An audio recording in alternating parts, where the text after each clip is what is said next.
පේනවද බලන්න. ඔව්. මොකද නම ඔයාගේ? සරත්. මෙයා පේනවනේ? ඔව්.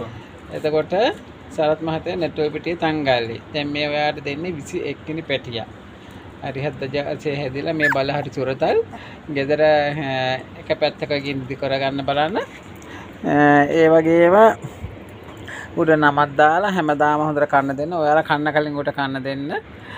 ගෙදර කට්ටියට අතවත් තියන් දෙන්න. ගෙවල් බඩුවක් උස්සන වැඩිය දෙන්නේ නැහැ. හරි හේලයි දැන් 20ක් අරන් ගියා. අද එක්කෙනෙක් ගියා. දැන් මේ දැන් විතරයි ඉන්නේ. ඒ බලු පැටිය තමයි සේරම ඉල්ලන්නේ. ඒ වුණාට දැන් මම ඔයාට දෙනවා. සාමාන්‍යයෙන් සුරතලින් හදා ගන්න ඕන. යන ගමන් කිරි එකක් පිටි එකක් මේකක් දෙන්න. හොඳ?